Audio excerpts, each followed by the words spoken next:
Hey, it's Jordan reporting from Let's Dig Into That. Season 2 is here, and we are opening with a two-parter. We have a guest on the couch so compelling we kept her after class. JT and I love welcoming brilliant guests to the pod, from experts and dreamers to innovative thinkers and champions of the do-over. Capturing these flashes of inspiration, seeing bits of yourself in someone else's story, this is where the magic happens. Today we are, thrilled to be joined by a truly exceptional human being. JT and I know this radiant woman as the guiding connector.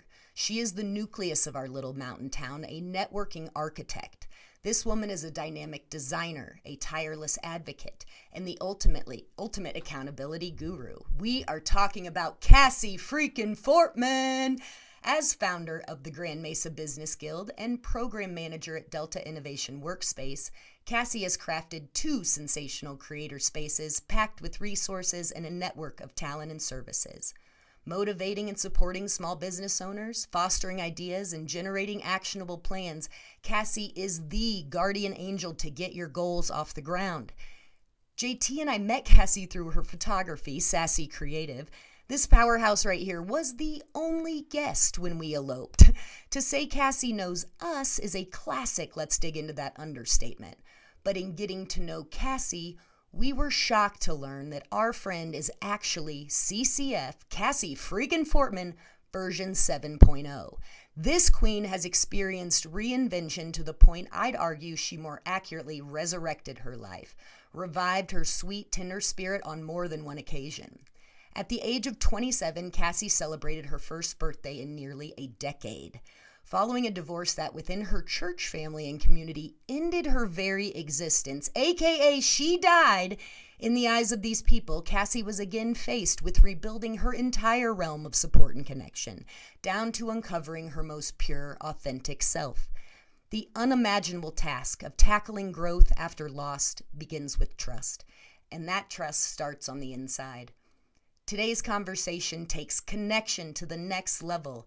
This is the reason we're here together.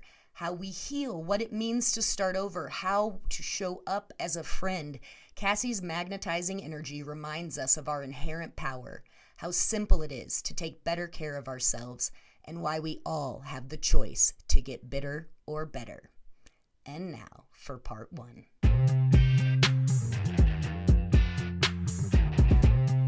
Welcome back to the Let's Dig Into That podcast, everyone. We have a very special episode, as you just heard. Cassie freaking Fortman. Thank you so much for being here. In the house! It's incredible. We can't thank you enough, truly.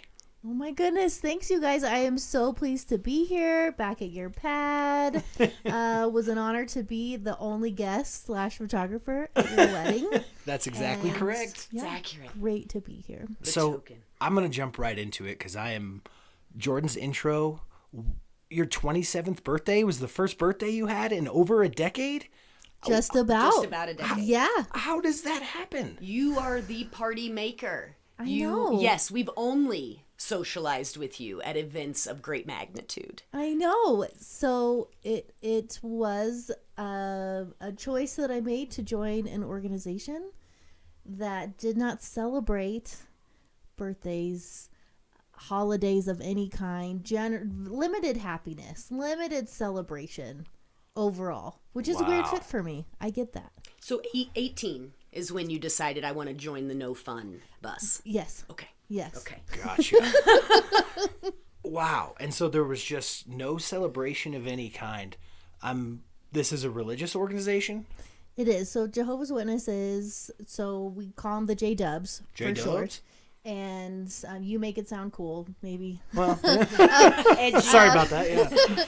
Yeah. So I was searching. I was going through a really hard time, and needed something solid, and they swooped in and offered me a community, some really incredible women, especially great friendships, and that fellowship part. I really wanted that.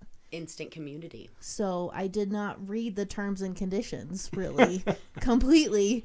And before I knew it, I was baptized and I was in deep and I was a part of it. And I stayed for nearly 10 years. Wow. Yeah. That's crazy. Yeah. When you say you're in deep, does that mean you find a partner and you build a life? Like, what do you mean by All the way. all the way? Yes. Wow. Yes, I was married. I was, so they are the ones who at least used to, they go door to door. Bing bong. Do you want, I mean, the jokes are endless. You know, I get pairs, right? Name tag, the tie, skinny tie. We've got a visual. No name tags. They didn't. They didn't have name. That's the Mormons. The Mormons do the name tags. Okay. And so you are in this culture of service, of saving people's lives. Okay. Because you believe that this realm, this time period, is not the real world. The real world is coming, and so the time that you're in now is for saving yourself and saving other people, because the wrath of God is coming, and it's gonna be violent and ugly and bloody and gross. More happiness. More happiness. More joy. If you, like Revelation, that was one of their favorites. So not a J-dub until 18. Right. Okay, introduction to the so impending doom. definitely grew up celebrating everything and going really hard with it. And my family was incredible with all of that. And so it was missing out on that, I know, hurt my family. Sorry, Mom.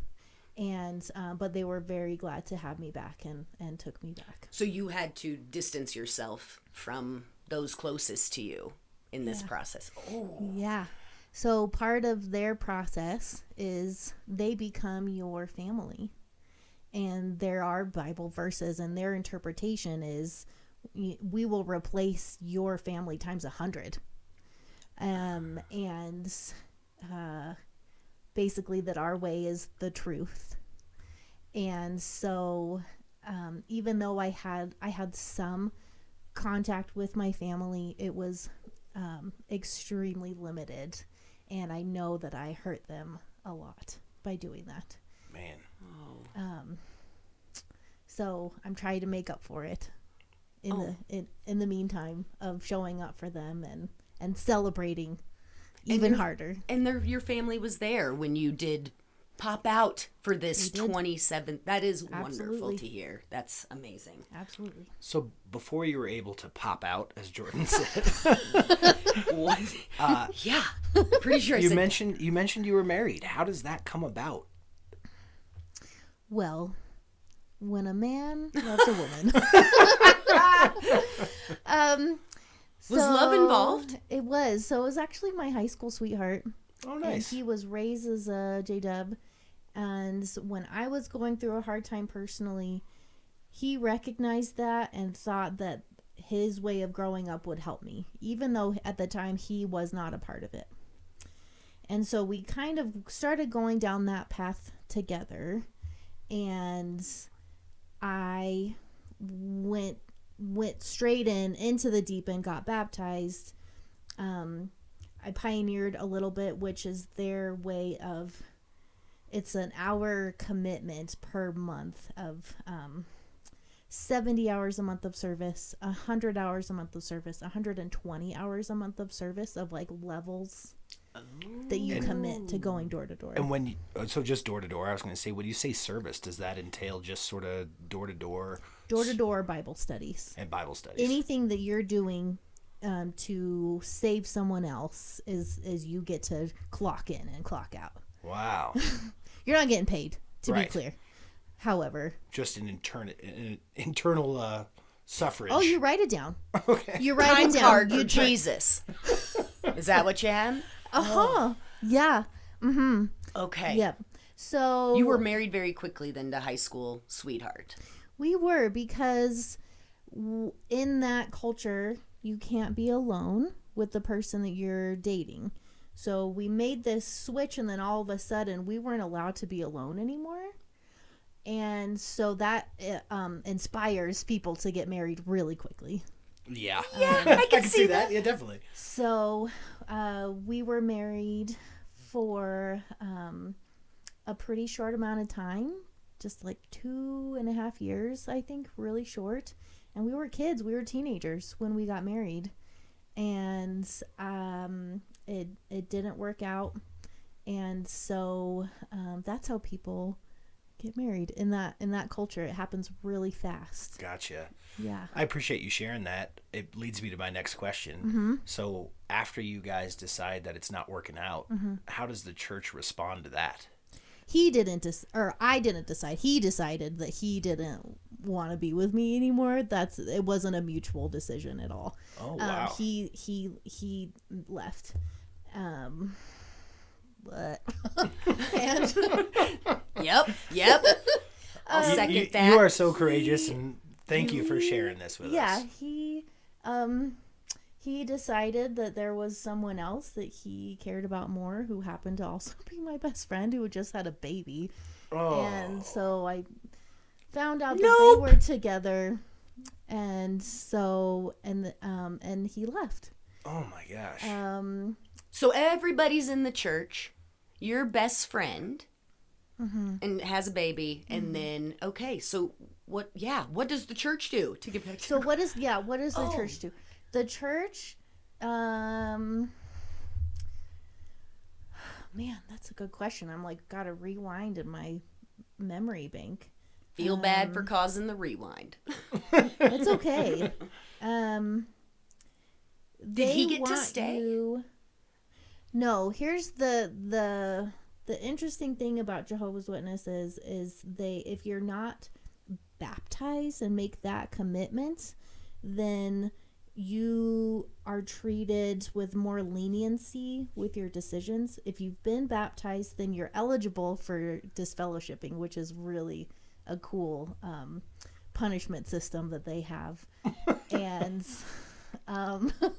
by cool, I mean like completely devastating and terrible. We But- caught your sarcasm. Yeah. and Clarifying. so yeah, they swooped in because of my sadness, and they knew like I was married because I wanted to have a partner and I wanted to be loved and adored. And in that culture, women are very submissive, and you need a head of household, just like Jesus is a head of the church. So it's not, you're kind of supposed to get married in a way. So the head of the household is just always the guy. Yes. The independent female threatening in this environment? I think so, because you have time to think for yourself. That danger zone. Yikes. And so they swooped in with another suitor at, I don't know, I think I had a few hours off, maybe a few days, but it was really fast. Oh my gosh. That they were really, pushing me together time-wise and in group settings with this other person who was about my age, and that's it. So pretty much like arranged. Like, did you know this person at all? I did not. At I all? did not.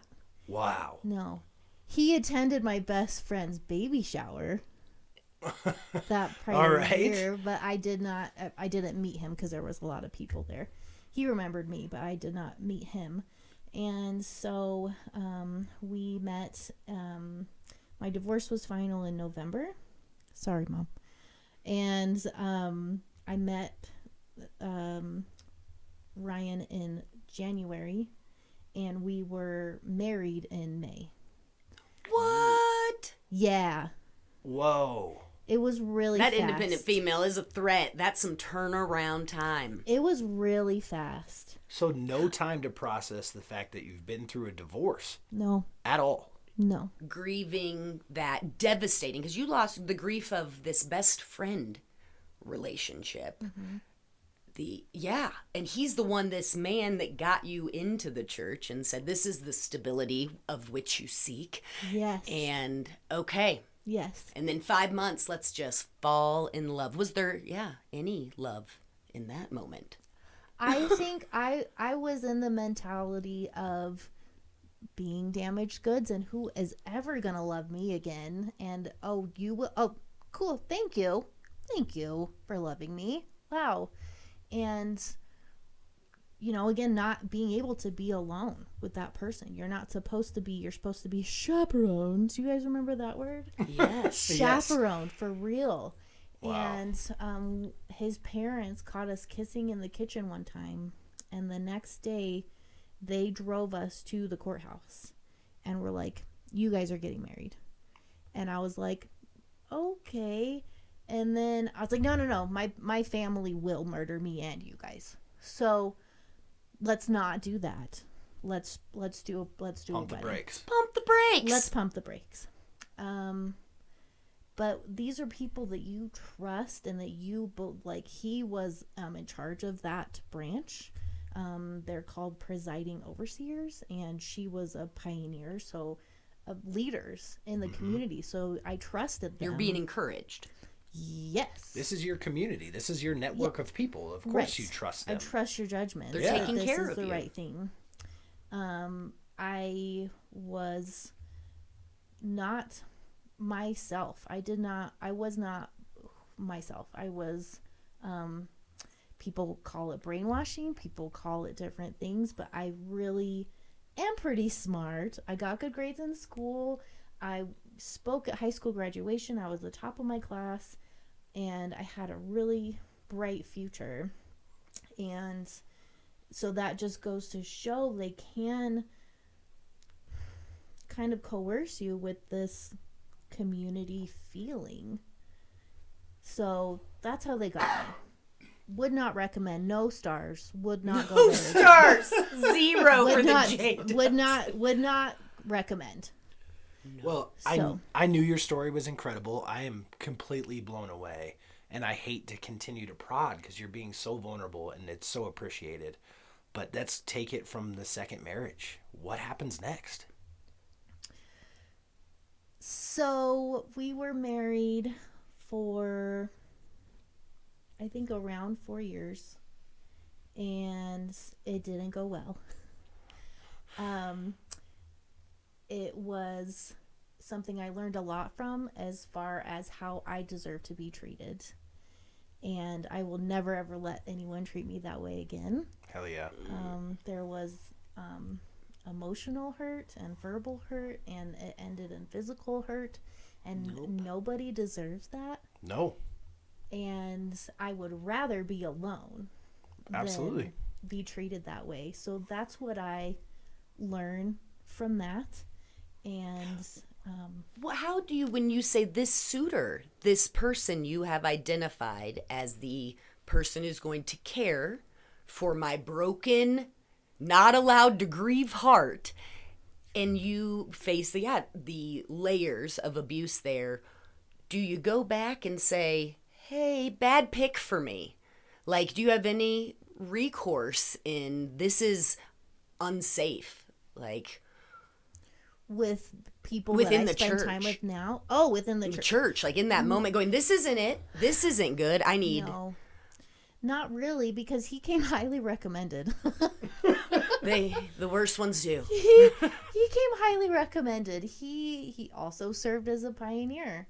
He was a sign language interpreter and helped a lot and traveled on mission trips and did a lot of really incredible service-y things, because anybody can be really nice in front of other people, and that is what everyone else knew about him. And so I don't really blame them for that, because I think that they didn't really know him either. And so, no, nobody really knew who he really was. And it takes longer than 5 months to get to know someone. I used to enough have to a give them rule your heart. through all the seasons because Through all the people can seasons. make it weird in winter. Oh, Get a little hot. I dig that. Yeah, I think the current one is see how people are when their phone battery's below 20%. That's when their true colors come out now, I think. So I have to, so your anger level, because I am fully enraged. I want to make a list. Yes. I want to make a burn list, and holy shit. And so it's too much. But how are you not? I would never have ever.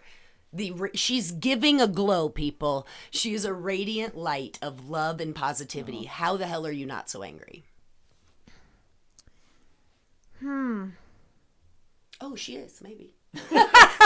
Well, I don't, as a tendency, as a set point, I lean more towards the sadness and not the anger. So I spent a lot of time being very sad, being very depressed, feeling very worthless and lost and confused, and that I had really effed up my trust for myself, because there were little things that told me this is not quite right. Oh, the whisper This of intuition. This isn't real. This isn't quite right. And I shushed that voice and opted for the that connection and that community, that religion, that set of beliefs, and that person, even though it was not right for me. The Jehovah's Witnesses, that might be a good fit for some people. If that's a good fit for you, cool for you. It was not good for me. Definitely not. How? No, I mean, I'm out. thinking about the layers of abuse that you experienced, tell me how you got out of this. You're clearly not a Jehovah's Witness now. No, I'm not. Yes. So tell me about On the lamb. So, the disfellowshipping program that I told you about earlier. So, it's similar to the Amish practice of shunning, where you do something against the rules, and you go through their judicial system. They have their own judicial system, which yes is terrifying. And so I had slept with someone after Ryan and I were separated, and Keeping that one. and I felt so awful about it, and that I had to go confess my sins. Oh, yeah, you're brainwashed. Yeah, of the course. brothers. And because technically I was still married. And you should not, be doing that if you're not married anyway, in their belief. So I go and confess my sins and tell them what happened. And so what that looks like is, full JW garb, long skirt, hair up, Bible in hand, all the things. And I'm in front of a panel of 4 elders, whom you call brother or sister in that culture. And they interrogated me for hours about what I had done at the Kingdom Hall. And then they sent me out into the auditorium for another couple of hours while they talked about what... They slut-shamed you. Yeah. And so they call you back in and they say, okay, well, we talked to God and this is what he decided, that you actually we don't want to hang out with you anymore, basically. They will show you Bible verses. This is why. This is what you have done. These are your options. You can go, or you can stay, but we're not going to talk to you ever for at least a year or two until we know you're really sorry. And wait a minute. So you're there in the community, but they just pretend like you're not. You are dead. Dead. Just even Yes. though you're standing there in their presence, they Yes. treat you as if you're dead. Yes. Whoa. So they make that decision. You have a week to say goodbye to everybody. And you have to say goodbye to everybody, not just your congregation. It's the whole organization. And for me, I had a business. It was my whole existence that I had been in for like almost 10 years. And then they go in front of the whole congregation and make an announcement to everyone about what you've done.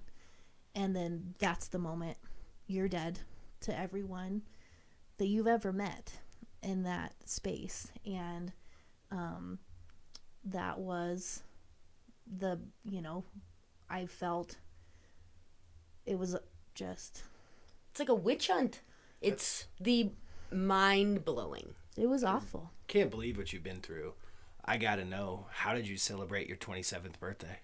I went dancing? Yeah! Oh, Yes.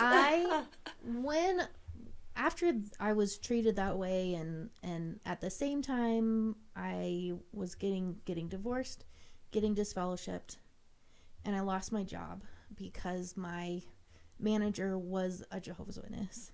So they found a way to get rid of me. And well, you died. I mean, come on. I died. It's hard to employ. With a dead person. So I did get angry. Now that I think about it, I got angry and decided, okay, then I'm going to do what I want to do. So what do I want to do?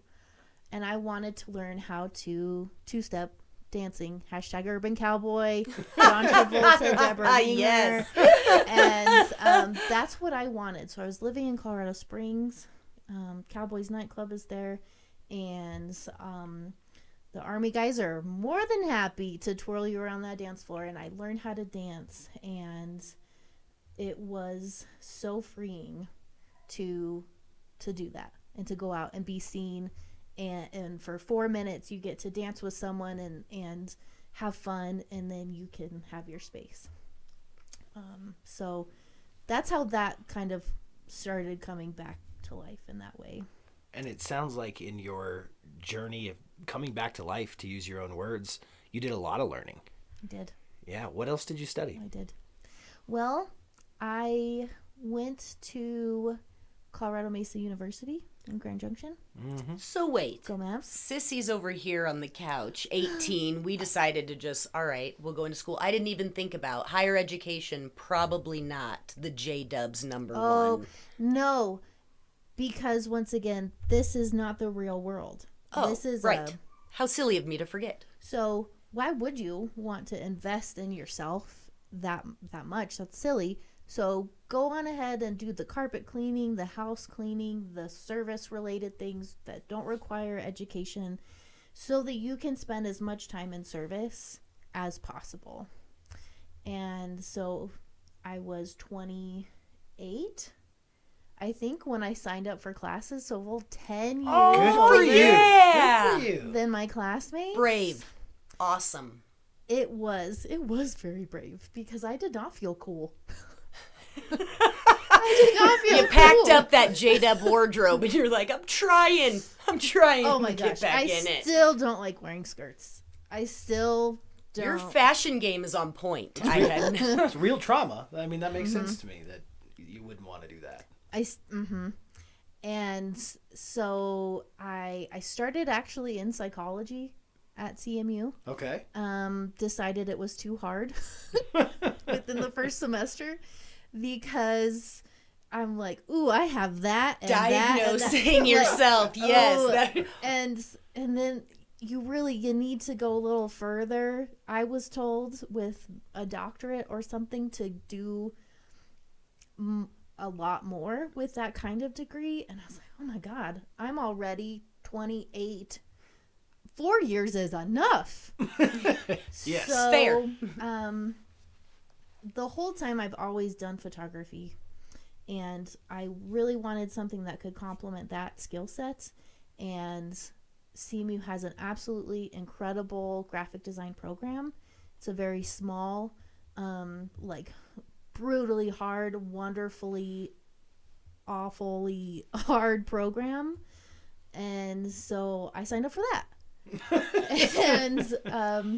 And I found a place that I could make art and know how to understand how to solve design problems. Design problems are cool and a little bit lighter than like mental health challenges. Right. Yeah. So yeah, that's how that You went. deserved the color. Yes. In your life. What an amazing experience. How many did you have? I feel like design, was it a small, did man. you have a family? You are just so magnetizing. Yeah, we started, I think, with 40 or 50. And I think our ending class was like 17. Because they want you to be a damn good designer, not a half-assed designer. And to do that, you have to be committed to what it takes to solve problems for clients, do the hard work, show up when there's deadlines, and push really hard and make it meaningful kind of design. And I wanted to be that kind of designer. Not everybody wants to do that, and that's okay. So our cohort turned out to be a really cool little family. They were all like my little chicks, and I like to check on everybody, and I always had snacks. Mother hen a little bit. Mm-hmm. Yeah. And because I was 10 years older. Mm-hmm. And so they're going through their growing pains and things, and I'm a little bit removed from that. But also I didn't get to have that when I was 19, 18, because I was a wife, and I was playing house. Right. And I was doing in service. That. Yes. Yeah. And so I didn't go as hard on the drinking and things as they did because I just was a little bit older. I did some for sure and enjoyed myself. Good. Out there two-step and get a little loose. Yes. Yeah. Yes, I do. I love dancing and line dancing and all of the boot scooting activities. I'm there. Yeah. Well, I think you mentioned something just in our beautiful friendship that I thought that was really cool, that during this time that you're in the design school, that you also had the opportunity that like mental health, since that came up, that, man, they have opportunities on campus. And I'm guessing that was first exposure based on they don't have in-house therapists at the old J-Dub. No, you go to the elders for things like that, and oftentimes they don't have the old white men of wisdom. They don't have time, and they are not professionals, and that was something that angered me greatly, is that it's so frustrating that they wouldn't allow people who really need help to go get help because you can pray your way out of it. I'm like, or maybe you need to go see a professional, but they don't support that. So a lot of women are really, really sick in that organization, and it is very sad. So while I was at CMU, I went through a hard chapter having to do with my family, and became so in the depths of despair that I call my depression, and I needed to drop a class. The only way the school would approve me dropping a class or withdrawing, I still had to pay for it, but withdrawing and it wouldn't affect my GPA, was I had a care plan. They said, okay, you got to do all these things, one of them being you need to go to a therapist. Rock on. I love therapy. Let's do it. I've been in therapy since I was 6 years old, man. Bring it on, because family and then marriage. And so I think that there is so much good from talking, especially to a professional who could be like, you know what? You're doing okayer than you think, buddy. Yeah. Right. You really are. So we've got design, you're going to school, you're seeing a therapist. Mm-hmm. Is there one thing that you can pinpoint that you would say is like the major contributor to your growth in that time frame? Would it be one of those two things, or? Really, both of them combined. Of the class that I dropped was a history class, by the way. It wasn't a design class, because I love design. Mm-hmm. Loved all of it, and I miss it terribly. But having a therapist who we started actually with the Enneagram. I'm an Enneagram 2, which is called the Helper. My name, Cassie, Cassandra means helper of mankind, and I'm a Virgo. So I'm just really wired to help. To be of service in the not icky connotative way of the church. I was set up. Wow. By my and parents. So personality test is that. Yeah, so the Enneagram, I highly recommend that to people, of just getting to know yourself better, how you're wired, and permission to be yourself. Yes. Yeah, you're like, that's just who I am. Yes. On paper. Yep, absolutely. Our audience doesn't know this, but Cassie and I are a day apart, Virgo power. Virgo. That's right. There's a joint party, I'm sure, pending. Yeah. So just having a support system who we were there for each other, and it wasn't about God. It wasn't about the Bible. It wasn't about that. It was about our combined love and hope for our futures, and how we wanted to see each other succeed and grow and push each other. And it felt so genuine. and good, and not based on religion. It was based on just wanting the best for each other, just because that is what good people do. And it was an absolute honor to be a part of that class. There's still a lot of really good friends.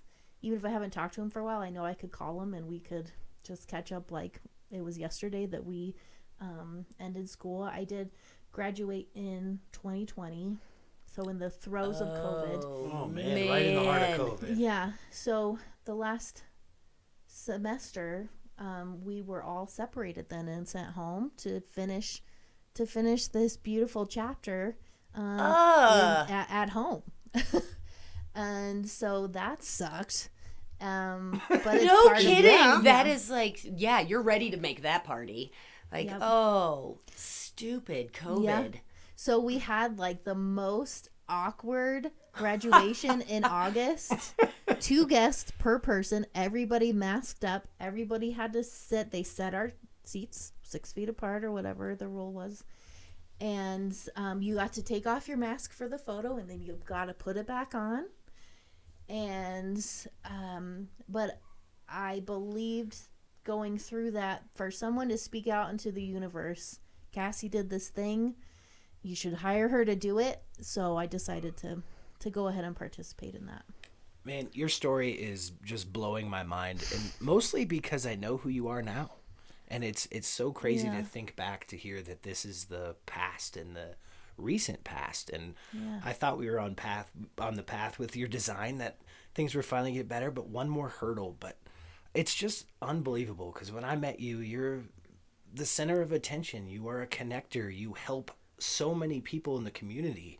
It's just incredible.